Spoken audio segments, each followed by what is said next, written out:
Hello everybody, this is Urowen, starting a new Let's Play. That's right, we are doing The Sims Medieval, as you had seen in the little teaser video. Anyway, a little bit to explain about why my last videos didn't really work out. I just kind of lost interest.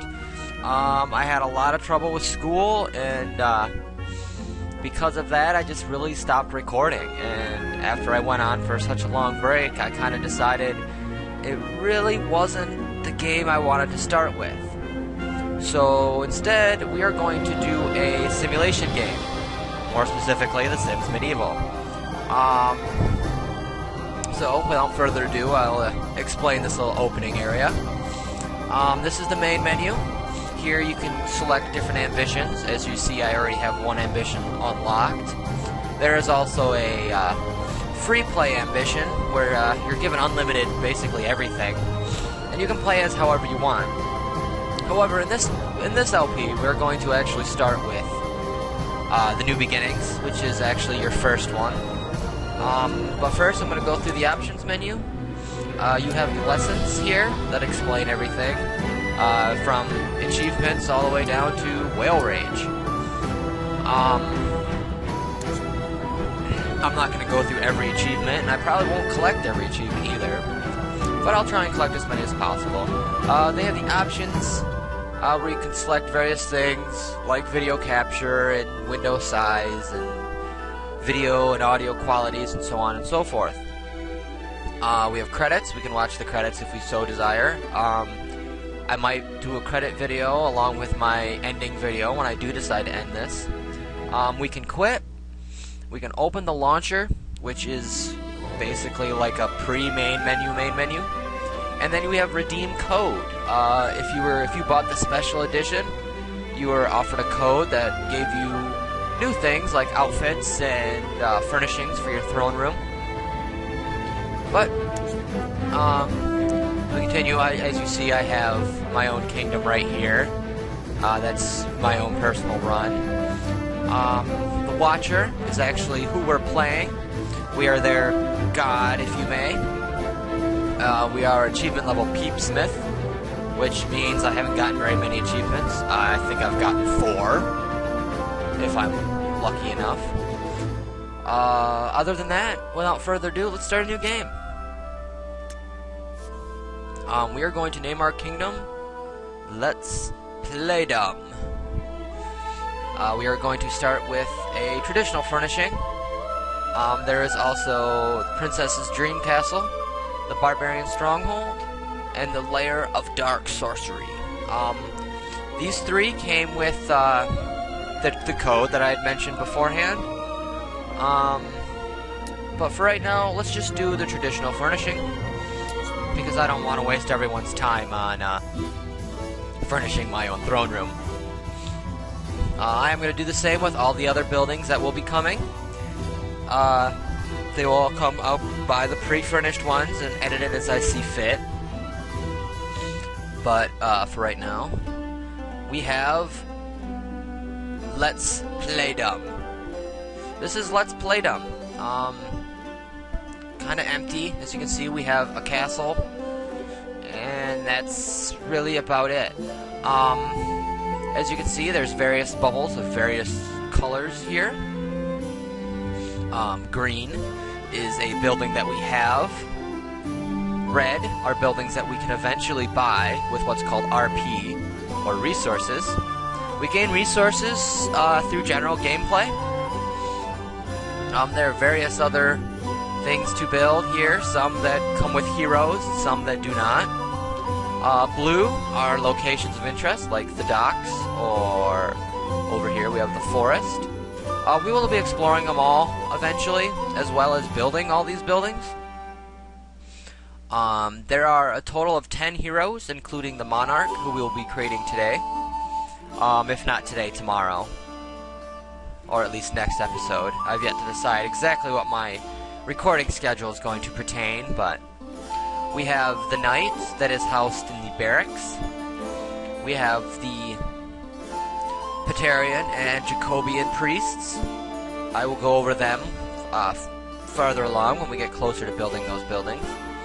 We have the bard at the tavern, the merchant at the market, the blacksmith at a smithy, a medic or healer at the clinic, a wizard at the wizard's tower, and eventually a spy at the spy's headquarters. I do believe that is all. I may be missing one, but that will become apparent later. Now, about the controls down here. As you see, the options menu changes a little bit. We've got a save quit button, a main menu button, hotkey button, and a save button. Obviously, save quit, main menu, those are kind of obvious. The hotkeys let you go through and reassign hotkeys if you wish. I'm not going to, because I'm not planning on using hotkeys too often. Over here we have 3 buttons. We have the achievement buttons. As you see, I do not have many achievements. I wonder if I can... I've got the Botanic Boon, some other stuff that will be explained later. I think I got 5, no, 4. Yeah, so I was right at 4. As we get more of these, our achievement level will go up. I'll try and get as many as possible, but we'll see about that. Quests, which require the Monarch. Those are basically our chapters, or our stories that we are going to be fulfilling throughout this game. Some of them may be as simple as talking to this person, and then talking to this person, and then talking to this person. Others are actual quests where we have to go and fight bandits, or fight a war, or many other things. Some quests require some other heroes. For instance, there are some quests that require the knight. And others you get a choice between whether you want to do it via the monarch or, say, the wizard. Some let you choose any hero within your kingdom. The next is the territory map. This is the entire world, or land. Here's our kingdom. Let's Playdom. I can write our own kingdom story, which I may do over time. I'll have to think about that. And if anyone has any ideas, feel free to let me know. I'd love to hear all your ideas. Our neighbors are Tridoni, which is a more merchant-based land. As you see, the leader is a princess, merchant princess Aliana of Tridoni. This tells us what we get. She imports herbs and seeds, and she trades for various different things. Benefits of being having a loyalness to Tridoni is that we get the Banker's Ale, the Tridoni Gem Wine, and a fine loaf recipes. Those are available at cooking. Our other neighbor is Craft Hole. This is more of the smithy, almost like a land of dwarfs, but human dwarfs. The leader is Smithmaster J. They import minerals and ores and trade for various things. Because we are loyal with them, we get Hunter's Stew and the Craft Hole Energy Potion. Both of which are very handy, and both of which we probably will be crafting at some point in time. Maybe not the Hunter's Stew, but the Energy Potion for sure. Let's go back to our land. Next, we have... I'm sorry for that little pop-up that keeps popping up. I'm going to delete that before the next video, so... Over here, we have Live Mode, which allows us to control whichever sim we are currently... or hero, I should say. Whichever hero we have selected. May it be the Monarch or anyone else. We have Furnish Mode, which allows us to edit our home that we are currently in. We use money, simoleon, to do it. Each hero earns simoleon in different ways. For instance, the Monarch gains a daily tax revenue simply by being the Monarch. As the saying goes, it's good to be the king. And finally we have Kingdom Mode, which is this mode right here, allowing us to select various different things In the center, as you can see, we have the controls, which allows us to tilt up and down, which I'm using the actual control pad to do. The control arrows, I should say. We can also rotate left or right, which is again done with the arrows, or the ASWD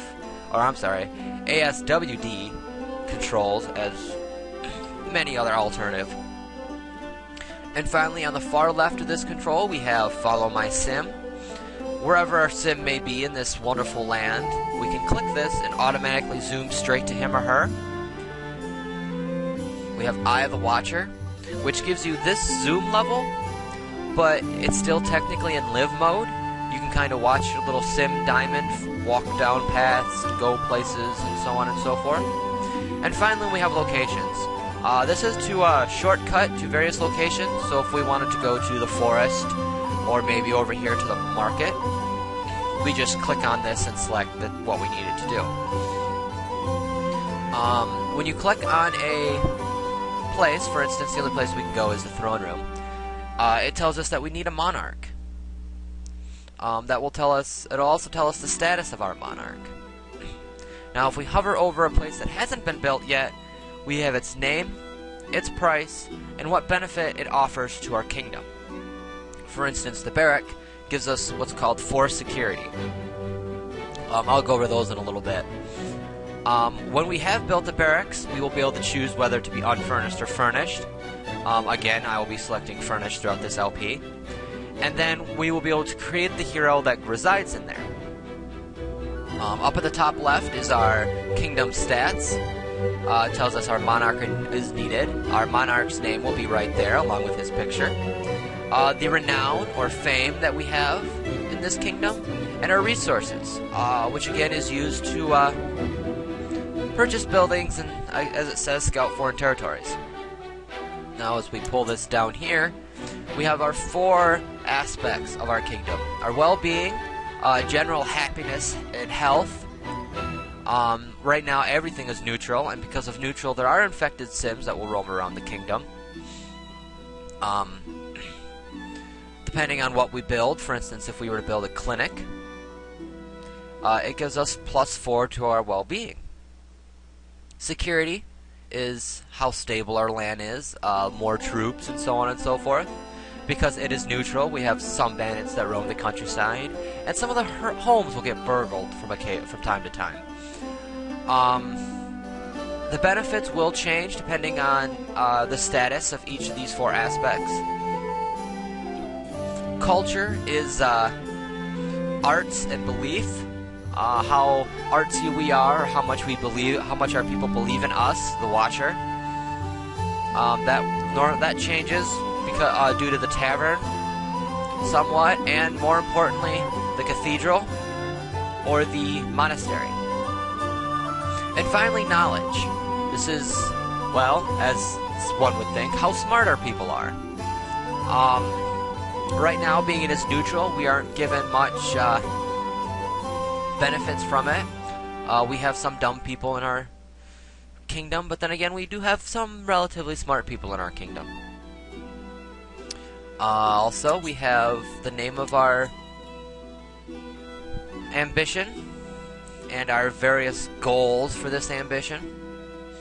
We will be going for platinum, so I will not be leaving New Beginnings to the very least of having 13 buildings. And also, we have this button right here, which once you get a required rank in the ambition, which are what these are, you can skip to the end, and that basically allows you to go into free play and then do, well, whatever you want. We won't be doing that. We'll be doing all the quests to the best of our ability. This is The Sims Medieval. Sorry for kind of a boring episode. I'm going to not try and be as explanatory in future episodes. These first couple are going to be kind of hard because we have to get the tutorials out of the way. But next episode we will create a monarch and maybe start on ruling our kingdom. Until then, I hope you guys are having a wonderful day, and always remember, happy gaming!